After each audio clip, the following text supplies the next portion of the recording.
Civilian evacuations began from some of Ukraine's besieged areas on Tuesday, amid renewed efforts to create safe routes from cities being bombarded by Russian forces.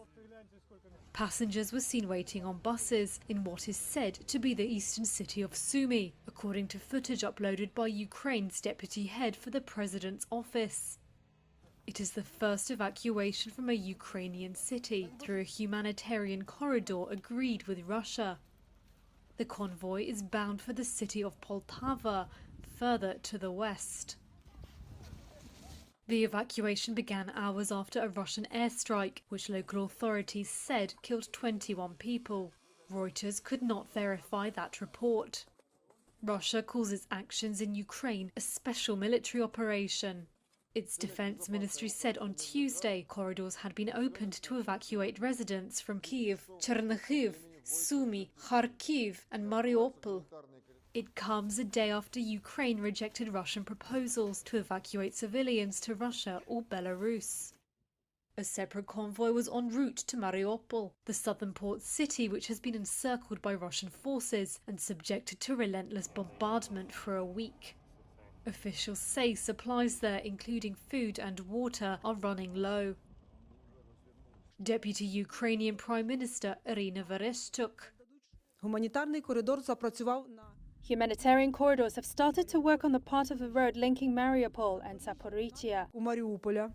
From Zaporizhia towards Mariupol via Orikhiv, Holohe, Balmanka, Ruzivka, Respublika, Manhush and Portivskaya. The humanitarian column has departed. It consists of 8 trucks as well as 30 buses. On their way back, they will take people, mainly women, children and elderly people.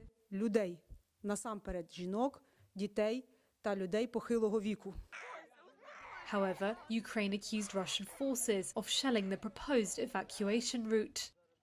There were no immediate reports of any casualties, and Russia did not immediately comment. 2 humanitarian corridors from the city had already failed over the weekend, with both sides accusing each other of continuing to fire. The World Health Organization has confirmed that at least 9 people have died in attacks on healthcare facilities. It did not say who was responsible. Here's the WHO's Regional Director for Europe, Dr. Hans Kluger.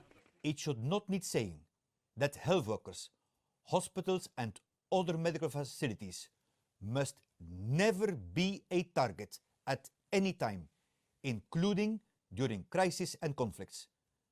To date, we have 16 confirmed reports of attacks on health in Ukraine, and more are being verified. WHO strongly condemns these attacks on healthcare services.